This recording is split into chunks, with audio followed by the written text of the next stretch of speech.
Welcome back to the show. We're going to be talking zodiacs. Not my favorite topic, but I'm hoping my guest here gets to convince me about all the things around that. Moses Dickson is here with us. Thanks for being here today. My pleasure. So I'm one of those who don't believe the zodiacs make any sense. Convince me. That might be hard. You're the lawyer in the room. Why did you take an interest in it? Well, it's been a long time, quite frankly. At some point growing up, I was depressed and looking for answers, and I stumbled upon something that happened to have those answers. It looked like it did anyway, until I did further study, and I realized that some of the things that were listed were quite uncanny in its accuracy. You would wonder, was I being pursued with a camera for them to have written these things down? Strangers, no less, that know nothing about me, seem to have these truths written down, available for everyone to, consume.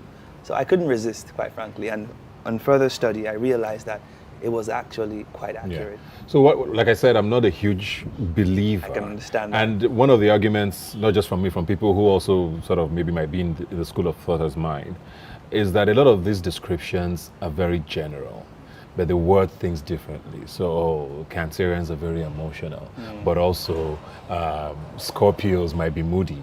So they use moody here, they use emotional here, or whatever. And I can see where that is coming from. Don't you see how that is also true? Secondly, are zodiacs backed by science? What is it backed by? Okay. In your theory? Well, let me quickly let me dial back a little bit. Well, zodiac signs, I'm pretty sure everyone knows that it's all part of something called astrology, Yes. which refers to a range of divinatory practices that claim that the celestial bodies have an influence on, our behaviors and whatnot. Yes, I've heard the argument that it's quite general, and if you were to do some sort of test now, you were to give everyone in the room the exact same reading, there's a high chance that every single one of them yes, I know the argument. Horoscopes are the worst, but let's not get into that one. I know the argument. Yeah. But then when you look at every other kind of psychological classification of people, quite frankly, there is no either or when it comes to psychology. It's only and, in the sense that we're all a mixture of the same things. Let's take temperaments, for instance. You're a melancholic, a sanguine, a phlegmatic, and a choleric. No one is one thing. You're a San Mel or a Mel San. We're a mixture of things. Take the MBTI now. There's the ENFJ, ISFP. There's so many other psychological classifications that a lot of us can relate to, even if it's not quite particular. Now, the issue with zodiacs is that it's quite vast, it's quite broad, and a lot of people do not want to take time and study.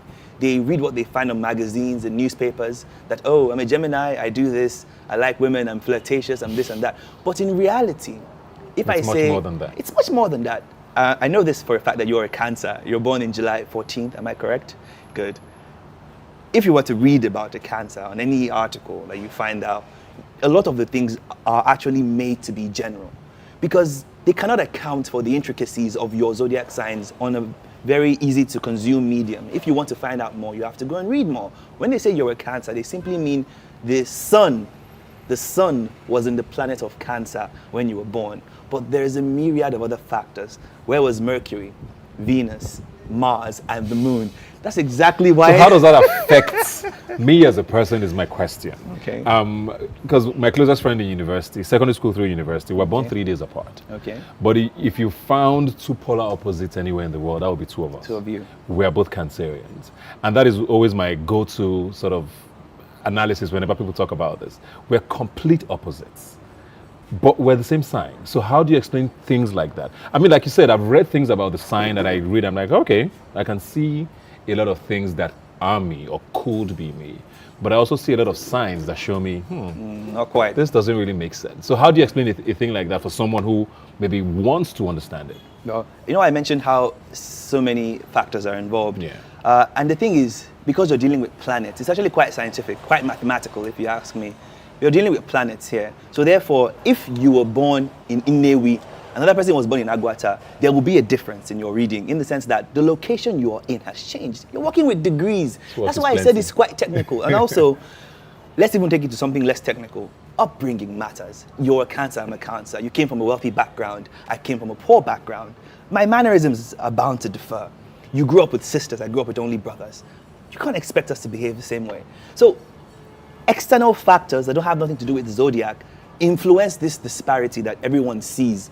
But in reality, that's why skilled astrologers or skilled people who are skilled in this particular discipline, they don't look for the obvious things. I could tell a Cancer apart from anybody in the room. I don't even need to know its birthday, merely because of the very, very basic thing. A Cancer is naturally warm.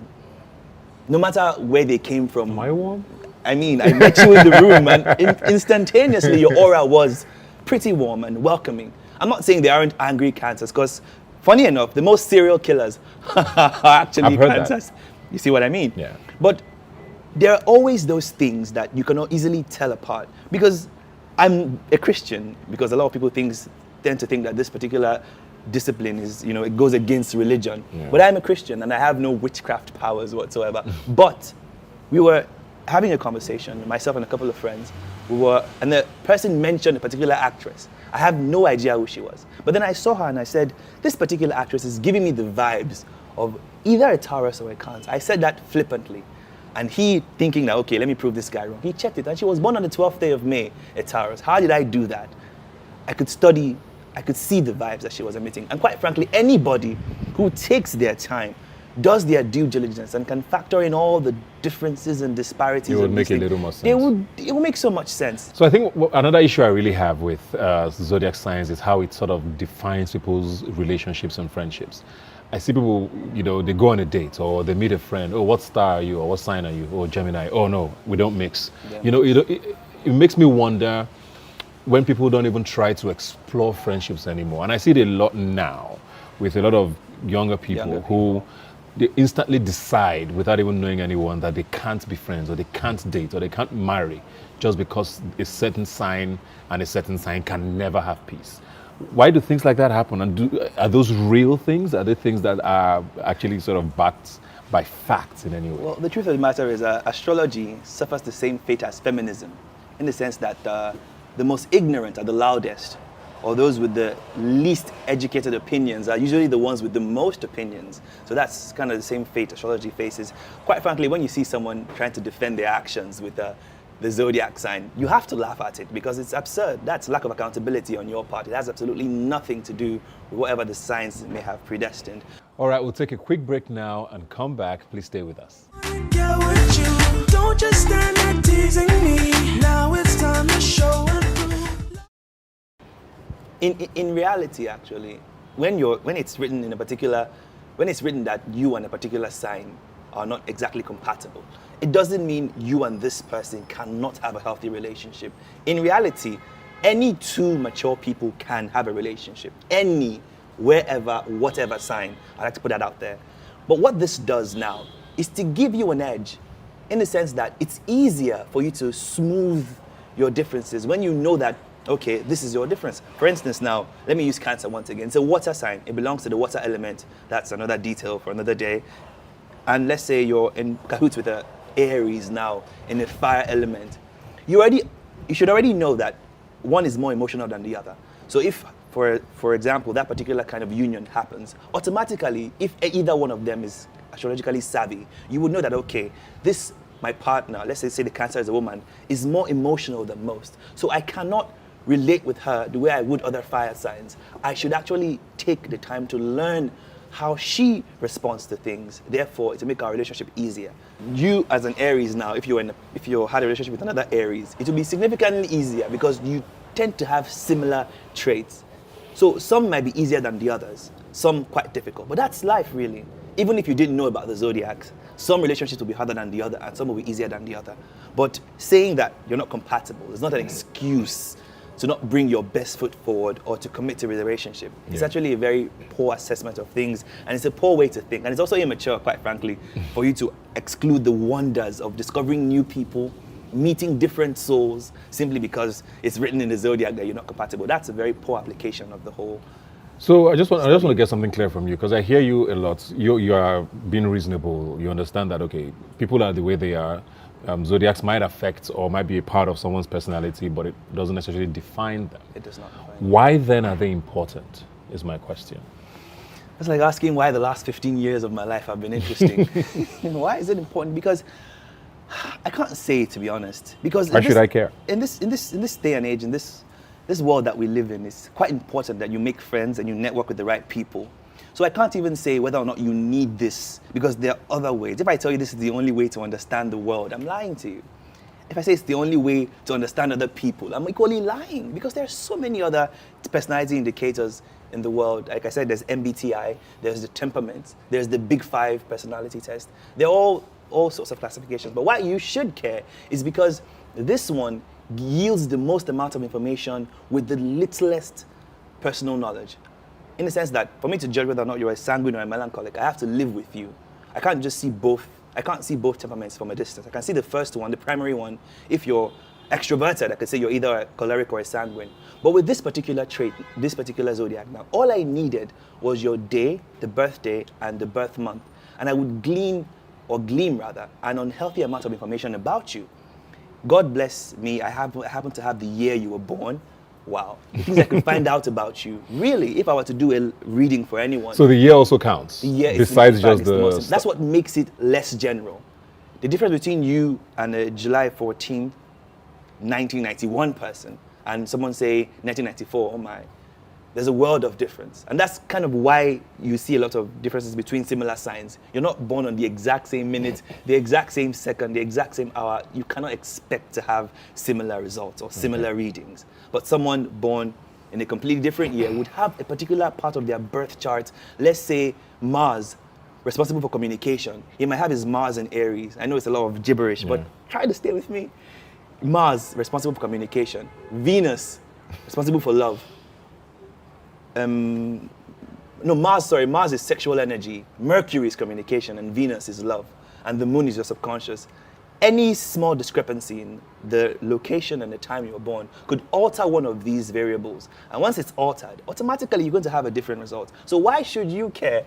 It's because it makes your interaction with people easier. Or in layman's terms, it makes getting girls easier. If you're a guy and you see a chick, let's say you're a Gemini guy like myself, and I meet let's say a Capricorn woman, I already know what to do. Yeah. Capricorn women are not disposed to, blind overtures and sweet nothings. They require a more stable man that has the promise of security. And I've seen this happen times without number. It works. It's too easy. When you appear more mature and more responsible than most, automatically you score points in her life. So it's not even your co-workers, your boss. If your boss is an Aries, you should know he's going to be the type to lash out more often than not. Don't take it personally. It's his behavior.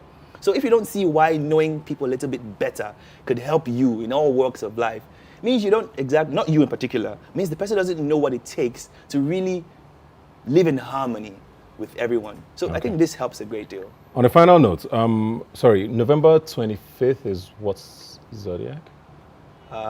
I'm sorry to say this. I think I know what you're referring to. Your wife is born sometime late November, but okay. Is what sign? Sagittarius. Sagittarius. Yes. So I want to end on leadership now. Sagittarius, Cancer, Aries. Okay. Who makes the best leader? Based on your zodiac. I feel like this question is a trap, but let me enter with my full chest. Sagittarius, Cancer, Aries. Quite frankly, the zodiac is not a healthy determinant of who will lead. I knew he was going to dodge that one. Because Adolf Hitler was an Aries. So what am I supposed to say now? But in reality, which sign is more disposed for adequate leadership? A Sagittarius, Cancer, and Aries. I would say, then the country matters. In Nigeria now, you need a hard-handed man. In Nigeria, you need a hard-handed man. Abroad, you need a diplomatic man like Barack Obama, who happens to be a Leo. He's the perfect fit for the American demographic. But in Nigeria, we need an authoritarian because the people here, we tend to flout rules and disregard soft lines. We like hard lines. So in Nigeria, I would say an Aries would be in the best capacity to govern a country like Nigeria. Thank you very much. And I'm not saying Tinubu. I'm not endorsing Tinubu because I know you're not. Aries. I just wanted to. I know Peter Obi is a Cancer, and I know Atiku. Well, he's a Sagittarius. He's a late November man. Yes. I've done my research in that regard. So I'm not saying any of them are better than the other. I get you. But in a country like Nigeria, yes, we need a hardliner who could put his foot down. But also, we need a Cancer who could also lead in love, and which is one of their strong points. The Cancers, they tend to, be the most sympathetic. And they tend to feel things that aren't being said they tend to collect vibes and feelings. So depending Depends on what you're depending on looking the out for. terrain. That's why I said it's a very dicey subject, because there's so much to consider, and why it's currently being murdered or bastardized amongst people in today's world, because very few have decided to actually learn anything other than is on the front page of a newspaper. If you actually took your time to read it, throw away religious biases, because I said I'm a Christian, what I do, what I study is purely scientific. It's a purely academic discipline. I don't commune with any spirits. So if you can actually pick it up like mathematics, like English language, like physics, if you were to read it like that, trust me, you would actually have a better understanding. Thank you very much for your analysis today. I don't know if I'm fully convinced, but good luck with everything. Okay. And I like the passion that you show. That's very, very important. Thanks for being here today. My pleasure. All right, like I always say, you can follow the conversation on social media. Please use the hashtag #RubbingMinds when you send us a message. I'll see you next time. Get with you. Don't just